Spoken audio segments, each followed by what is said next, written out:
out the spot, and we'll see where we at by the time we get around. All right, good. All right, so we'll start with the control panel here. We'll get you turned around. Now, as far as setup goes, Joe, if you want to look on the other side here, there's 3 cables that go into that. All 3 have different size heads on them, so you can't really confuse which one goes where. They're going to push into a certain point, and you're going to start twisting the knob, and it's going to pull itself in as you kind of push, and you'll feel once it seats down. And of course, the big gray one there, when you're looking at the inside of it versus the plug, there's 2 notches on one side and 1 notch on the other, so it cannot be plugged in wrong. So those cables, is it like a plug where it brings just the wires together, like the big gray one? It's kind of like a welding cable or something.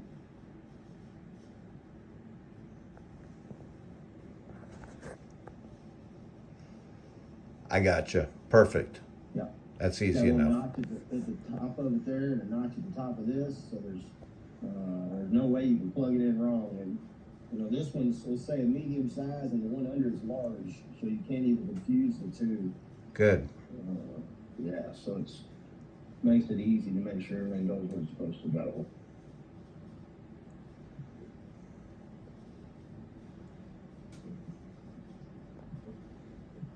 Once you get all that hooked up and you run your power cable in there, of course the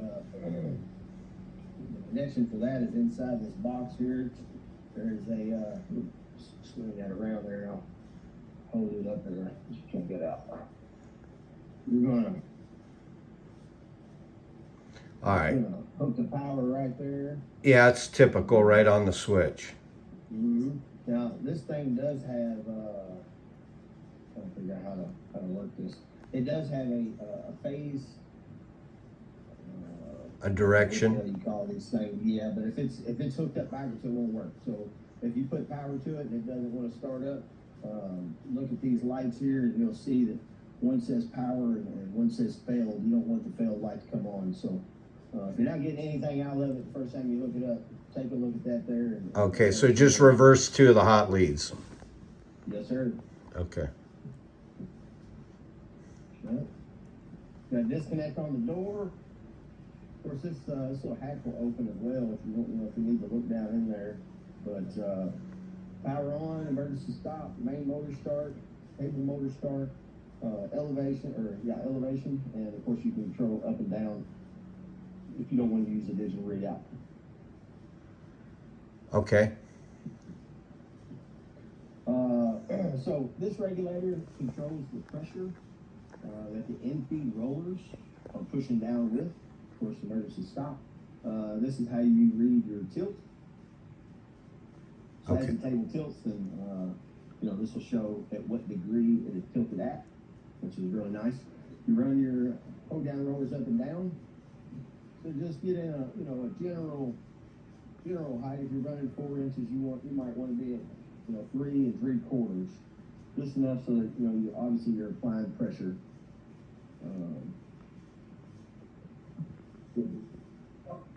Could actually be back here and put it around here. So that is your mister, just up underneath of this cabinet here. You can see this valve. So you got one for fluid and one for air, so you can control how hard it's blowing and the amount of fluid that is blowing out. Are they just using water on that? There are all kinds of different fluids out there. I've heard of people using everything from cooking oils to actually buying a Pacific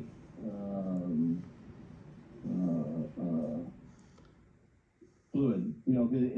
If you put water on wood, typically it'll make the fibers pop. Right. As long as it's going through a sander after it leaves here, it really doesn't matter. But it will affect the way that the cut looks if you just use water, 100%. Right. These blade guides, they're pretty nice. These are sparkless. In the past, how every time a weld would come through and it would hit a blade guide, it'd throw a little spark off. Right. These are like a plastic, so they don't do that anymore. Of course, you still got your guide wheel sitting back up underneath of there. I don't know if you've had much experience on setting up blade guides, but Yeah. typically I'll use like a dollar bill or something like that. I've been here 5 seconds. I already cut myself. You know, let me grab a napkin here.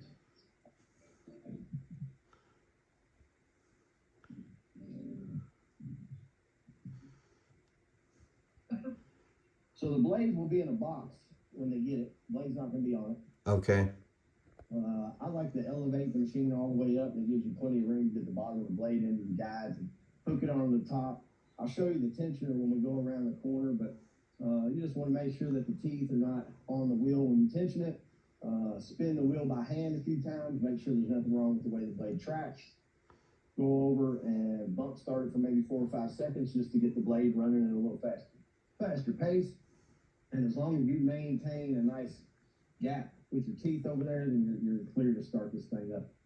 Typically, that's not an issue. You do have a door switch sitting right up here on top, where if this door is not shut or someone's not touching that, obviously you're not going to be able to bump start anything. All right. But other than a bump start, obviously we recommend that the doors are closed anytime you start this up. Just below the bed here, you can see where the tilt is. So the black nut there, you want to loosen that up, and then you're gonna turn this one. Okay. And then, like I said, as you make that turn, if you keep an eye on this digital readout up here, then it'll tell you exactly where you are as you're going. So take all the guesswork out of it. Out of the way. This reservoir is for the mister. Keep some fluid in that. Tensioning. You can adjust how much tension you apply with this regulator here and turn it on and turn it off. For the most part, tension is recommended by the blade supplier. You know, so depending on the quality of the blade that they get is how much tension needs to be on it, so that, you know, whenever a customer gets with Wood-Mizer or whoever they're going to have supply the blades, or, you know, if they want to get them from us, that's fine too. They will recommend a tension. This little black nut here also needs to be loosened before you can tilt. This is going to turn your mister on and off, and also regulate the pressure on the mister, and then of course the main air pressure to the machine.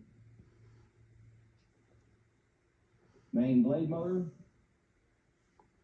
feed motor, and this is just an area for all the connections that are coming from the pedestal to make its connection in there before it takes off to the machine. So when it comes to troubleshooting or something like that, it's nice to have this little area here to not have to run back and forth between the pedestal and the machine.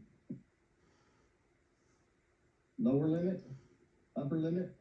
So as this thing comes up and strikes a switch, of course it's going to stop moving.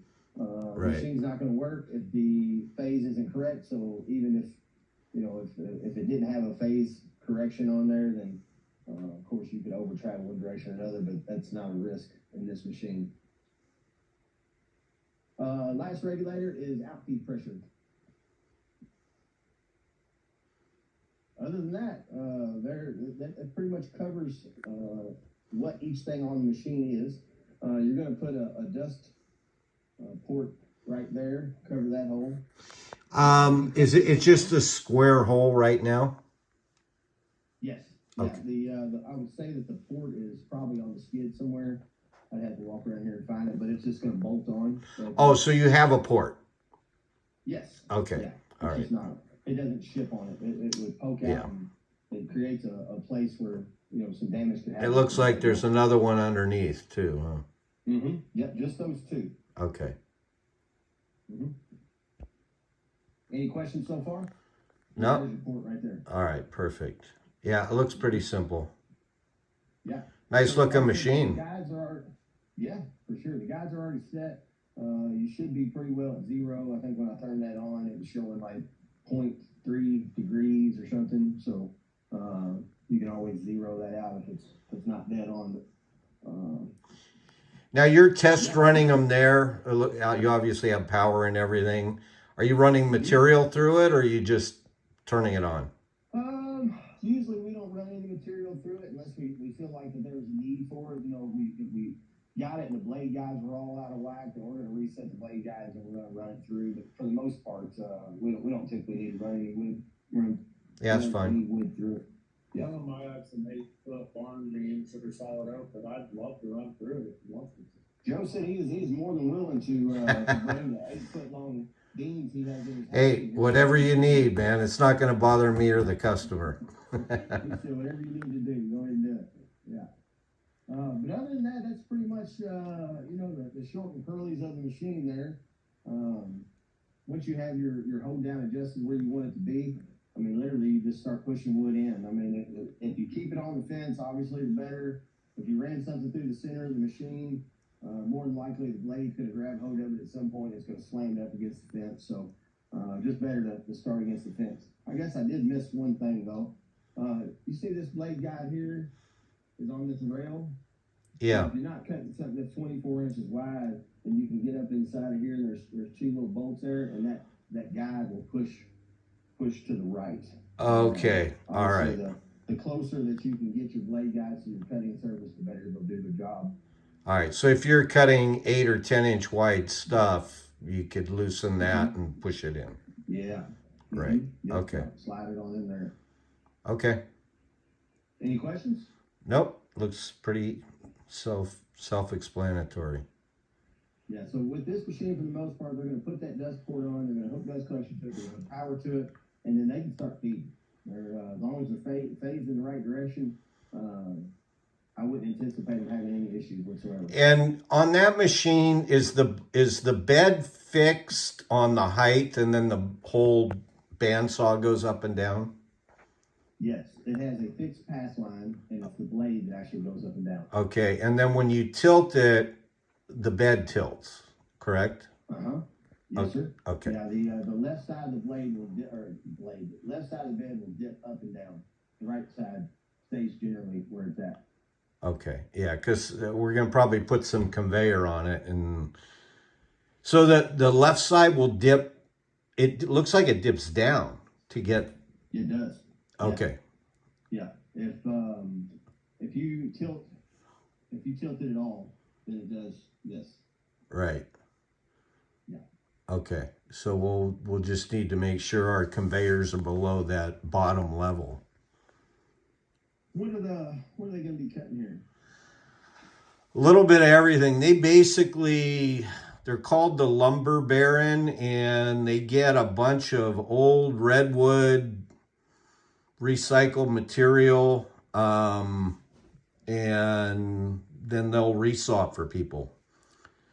Make it into salvageable wood. But I would say 80 to 90% is reclaimed wood. This isn't their first Resaw, is it? No, they had another one. It just wasn't this nice. Right on. Yeah, so they'll understand the concept of how these things work, and the knowledge that they have from their previous machine will definitely apply to this one as far as, how to set up blade guides, how to keep it running, things of that nature. So, yeah, and it's not going to be high production. It's going to be, we're going to run 100 boards, and then we might not run it for a few days. That kind of a thing. And of course, the feed is on an inverter too. So, when the boards get wider, they'll be able to slow it down and speed it back up at will and not have to, worry about putting too much stress on the blade. Okay, perfect.